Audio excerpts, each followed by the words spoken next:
यो देशमा आजसम्म सबै तपाईहरूले पठाएको रेमिटेन्सको कुरा भयो, तर आज म पैसाको होइन, तपाईहरूले तिर्नु भएको व्यक्तिगत मूल्यको कुरा गर्छु। परिवारबाट अलगिनु भयो, आमा बुवाको साथ गुमाउनु भयो, कलिला छोराछोरीको बाल्यकाल गुमाउनु भयो, चाडपर्वको रमाइलो, परिवारको माया, आफ्नो गाउँघरको न्यानोपन गुमाउनु भयो। कतिले आमा बाबुको मृत्युमा काँध थाप्न पाउनु भएन, कतिले सन्तानको पहिलो पाइला देख्न पाउनु भएन। आज म यहीँबाट क्षमा याचनाका साथ स्वीकार गर्छु, यो देशले तपाईहरूको त्यागको उचित सम्मान गरेन। अब तपाईहरूको पीडा केवल कथा बन्ने छैन, नीति बन्ने छ, राज्यको प्राथमिकता बन्ने छ। अध्यक्ष महोदय, जनताबाट अनुमोदित भएर आउनुभएका सम्पूर्ण माननीय सदस्यहरूलाई यो सम्मानित सदनमा हार्दिक स्वागत गर्न चाहन्छु। यो संसद राष्ट्र निर्माणका शहीदहरूदेखि जेएनजी शहीदसम्मका बलिदानको सन्तान हो। म ती सम्पूर्ण शहीदहरूप्रति शिर झुकाएर श्रद्धापूर्वक श्रद्धाञ्जली अर्पण गर्दछु। नेपाली जनताले यसपटक ऐतिहासिक रेकर्डका साथ राष्ट्रिय स्वतन्त्र पार्टीलाई करिब 2/3 मतादेश दिएका छन्। म जनतालाई आभार मात्र प्रकट गर्दिन, यही रोस्ट्रमबाट प्रतिज्ञा गर्छु, यो मतादेशको गुण हामी जिम्मेवारी पूरा गरेर तिर्नेछौं। यो मतादेशमा जनताको आशा पनि छ, आक्रोश पनि छ। मलाई थाहा छ हामीले पाएको मत समर्थनको मात्र होइन, परिवर्तनको मत हो। हामीलाई जनताले दिएको म्यान्डेट सिंहदरबार चलाउन होइन, सिंहदरबार बदल्न हो। म गर्वका साथ भन्न सक्छु हामीले बदल्न सुरु गरिसकेका छौं। सभाध्यक्ष महोदय, सत्तारूढ दलको सभापतिका रूपमा अब हामीले बोलेर मात्र पुग्दैन। मैले मात्र होइन, रासोपाका हरेक माननीयले कामबाटै आफूलाई, पार्टीलाई र सरकारलाई प्रमाणित गर्नुपर्छ। अब हामी राम्ररी बोल्नुभन्दा पनि हाम्रा कामहरू र सरकारका कामहरू आफै अत्यन्त राम्रोसँग बोल्नेछन् र ती बोल्न सुरु गरिसकेका कुरा फेरि पनि म निवेदन गर्न चाहन्छु। सभाध्यक्ष महोदय, हामीलाई हनीमुन पिरियडको सुविधा पनि चाहिँदैन। हामी दिन गनेर होइन, सेकेन्ड गनेर काम गर्न चाहन्छौं र गर्न सुरु गरिसकेका छौं। तपाईहरूले सरकारको रफ्तार देखिरहनु भएको छ। अब कर्मचारी तन्त्र सहित सिंगो देशले यो रफ्तारसँग गति मिलाउनुको विकल्प छैन। हामी आफ्ना मात्र होइन, जायज छन् भने विपक्षी दलका चुनावी प्रतिबद्धताको पनि स्वामित्व लिन तयार भएर आएका छौं र यसको सार्वजनिक घोषणा हामीले गरिसकेका छौं। सभाध्यक्ष महोदय, सरकारका प्राथमिकता, योजना र दिशा सविस्तार सम्माननीय प्रधानमन्त्री ज्यूबाटै आवश्यक परे बोलेर र आवश्यक नपर्दा नबोलेरै कामबाट प्रस्तुत हुने कुरा पनि म सम्मानित सदनलाई जानकारी गराउनेछु। समस्या थियो कि प्राथमिकतामा, पारदर्शिता र जवाफदेहितामा कमजोरी थियो कि कार्यान्वयनमा? किन अवसरहरूलाई परिणाममा बदल्न सकिएन? हामी इतिहासबाट सिक्न लाज मान्ने छैनौं। जनताले अहिले हामीलाई दिएको विशाल बहुमतको इतिहास यो पनि फेरि गुमेको अवसर भनेर लेखियो भने हामी कलंकित हुनेछौं। हामीलाई त्यो मन्जुर छैन। रासोपाका साथीहरूलाई म सम्झाउँछु, हामी यहाँ प्रश्न सोधेर आएका हौं। अहिले बस्ने ठाउँ फेरि होला, तर आज पनि ती प्रश्नहरूप्रति हाम्रो नैतिक जिम्मेवारी उस्तै छ। अब साबित गर्नु छ कि हामीलाई केवल प्रश्न सोध्न मात्र आउँदैन, उत्तर दिन पनि आउँछ। समस्या देखाउन मात्र होइन, समाधान खोज्न पनि आउँछ। प्रतिपक्ष दलहरूलाई मेरो विनम्र आग्रह छ, हामीमाथि 24 घण्टा निगरानी गरिदिनु होला। शासनमा तपाईहरूको लामो अनुभव छ, हाम्रा कमजोरी उजागर गरिदिनु होला, गल्ती देखाइदिनु होला। यदि हामीले बाटो बिरायौं भने सच्याइदिनु होला। यदि हामी जनताबाट टाढा हुन खोज्यौं भने हामीलाई जनताको आवाज सम्झाइदिनु होला। हामीबाट अहंकार नबढोस्, हामीमा कुनै अहंकार नछाओस्, हाम्रा निर्णयहरू एकतर्फ नहुन्। लोकतन्त्रमा सत्ता पक्ष र प्रतिपक्ष प्रतिस्पर्धी मात्र होइनन्, एक अर्काका पूरक पनि हुन्। एकले काम गर्छ, अर्कोले निगरानी गर्छ, एकले योजना बनाउँछ, अर्कोले परख गर्छ। हामी प्रतिपक्षको आवाज कमजोर हुन दिने छैनौं, किनकि प्रतिपक्षको आवाज कमजोर बनाइयो र उपेक्षा गरियो भने लोकतन्त्र कमजोर हुनेछ। यो हामीले अस्ति भर्खरै देखिसकेका छौं। यो संसद बहसको थलो हुनेछ, प्रतिशोधको होइन। हिजो आफ्नालाई बचाउन र विपक्षीलाई फसाउन कानूनमै संशोधन गरिएको छ र अध्यादेश समेत ल्याइएको छ। त्यस्ता गलत क्रियाकलाप यथाशीघ्र सच्याइने कुरा म यो सम्मानित सदनलाई जानकारी गराउन चाहन्छु। प्रतिपक्षमाथि अहंकार र प्रतिशोधको त्यो अध्याय अब दोहोरिने छैन। आस्थाका आधारमा फरक व्यवहार हुने छैन। अब अन्यायपूर्वक विधि नै निचेर सुन्न मन लागेका कुरा नसुनौ भनेर कसैको माइक काटिने छैन। संसदीय समितिहरूमा संख्याकै बलमा प्रतिशोध र अत्याचार हुने छैन, तर सुशासनको वेग भने रोकिने छैन। न्याय पाउने पहिलो हक शहीदकी आमाको हो, त्यसलाई प्रतिशोध भन्न पाइने छैन।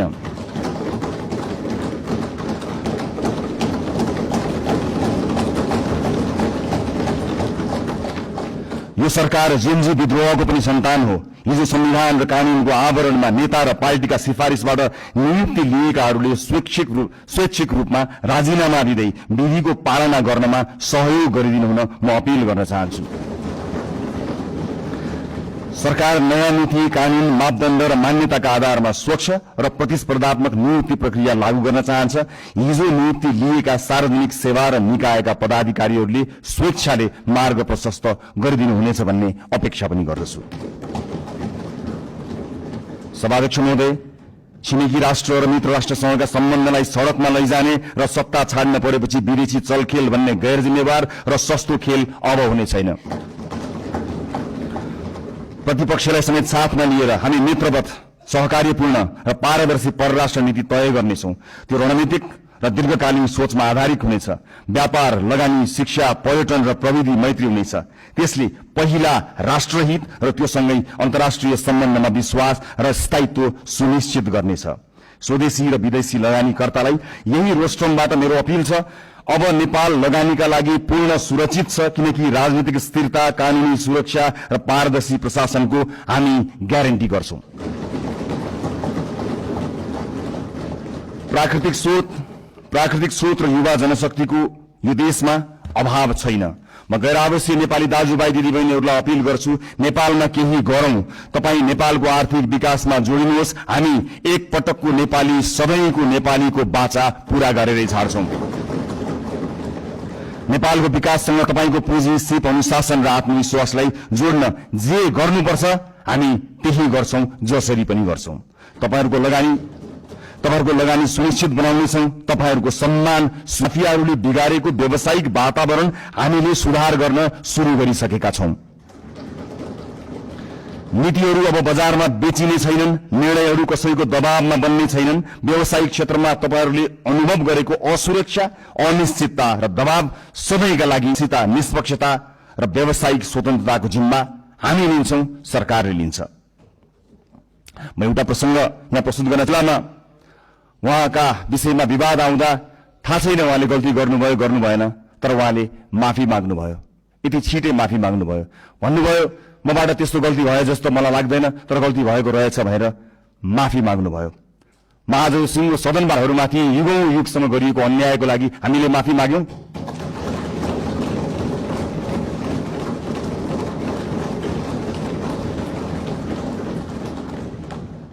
यो देशको दलित समुदायलाई मैले आज सार्वजनिक क्षमा याचनाका साथ केही भन्नु छ। यो सरकार शताब्दीदेखिको विभेदको, अन्यायको, अत्याचारको इतिहाससँग पहिलो पटक सामूहिक र सार्वजनिक माफी माग्दैछ, त्यो पनि यो सदनबाट।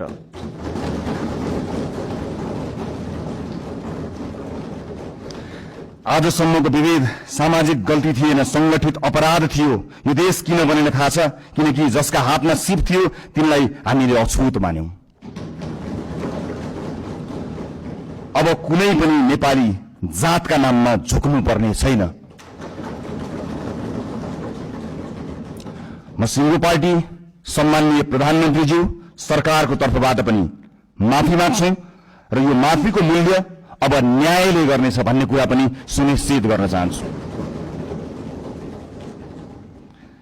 यो रोस्ट्रमबाट मैले आमा र दिदीबहिनीहरूलाई पनि केही भन्नु छ। यो देशमा तपाईहरूले सबैभन्दा धेरै जिम्मेवारी बोकेर पनि सबैभन्दा कम अवसर पाउनुभयो। घर सम्हाल्नुभयो, परिवार बचाउनुभयो, समाज चलाउनुभयो, तर त्यसलाई काम मानिएन। महिलालाई अवसर अब अनुग्रह होइन, अधिकार हुनेछ। हामी सुनिश्चित गर्नेछौं शिक्षा र रोजगारीमा बराबर पहुँच, राज्यका हरेक तहमा अर्थपूर्ण प्रतिनिधित्व, कर्मस्थल र समाजमा सुरक्षा र सम्मान, अनि महिला विरुद्धका हिंसामा शून्य सहनशीलता। कुनै छोरीले अब आफ्नो सपना सानो बनाउनु पर्ने छैन। अबको यात्रा केवल समानताको होइन, सशक्तिकरणको हुनेछ। सँगसँगै ज्येष्ठ नागरिकहरूको आर्थिक सुरक्षा, सामाजिक कल्याण र आत्मसम्मान पनि हाम्रो कर्तव्य हुनेछ। आजको संसदको जनादेशका वास्तविक रचयिता हुनुहुन्छ वैदेशिक रोजगारमा रहेका नेपाली दाजुभाइ दिदीबहिनीहरू। यो देशमा आजसम्म सधैँ तपाईहरूले पठाएको रेमिटेन्सको कुरा भयो, तर आज म पैसाको होइन, तपाईहरूले तिर्नु भएको व्यक्तिगत मूल्यको कुरा गर्छु। परिवारबाट अलगिनु भयो, आमा बुवाको साथ गुमाउनु भयो, कलिला छोराछोरीको बाल्यकाल गुमाउनु भयो, चाडपर्वको रमाइलो, परिवारको माया, आफ्नो गाउँघरको न्यानोपन गुमाउनु भयो। कतिले आमा बाबुको मृत्युमा काँध थाप्न पाउनु भएन, कतिले सन्तानको पहिलो पाइला देख्न पाउनु भएन। आज म यहीँबाट क्षमा याचनाका साथ स्वीकार गर्छु, यो देशले तपाईहरूको त्यागको उचित सम्मान गरेन। अब तपाईहरूको पीडा केवल कथा बन्ने छैन, नीति बन्नेछ, राज्यको प्राथमिकता बन्नेछ।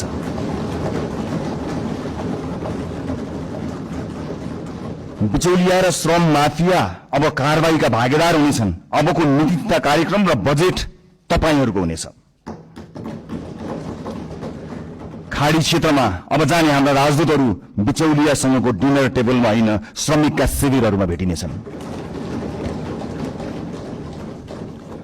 मैले युवा साथीहरूलाई विशेष अपील गर्नु छ, यो परिवर्तन पनि तपाईहरूको हो, यो सरकार पनि तपाईहरूको हो, यो संसद पनि तपाईहरूको संघर्ष, तपाईहरूको आवाज र तपाईहरूको विश्वासको परिणाम हो। यो संसद तपाईहरूलाई दक्ष र आत्मनिर्भर बनाउन, रोजगारी र उद्यमशीलतासँग जोड्न, नवप्रवर्तन र नेतृत्वका अवसरहरू पैदा गर्न सरकार प्रतिबद्ध छ। माननीय सांसदज्यूहरू, जुनसुकै पार्टीबाट चुनिएर आए पनि हामी जनतालाई प्रतिनिधित्व गर्दछौं। त्यसैले अब हाम्रो लक्ष्य एउटै हुनुपर्छ, देशको समृद्धि, जनताको जीवनमा सुधार र न्यायपूर्ण समाजको निर्माण। मलाई विश्वास छ यो सहकार्य, उत्तरदायित्व र परिवर्तनको प्रतीक हुनेछ। धन्यवाद।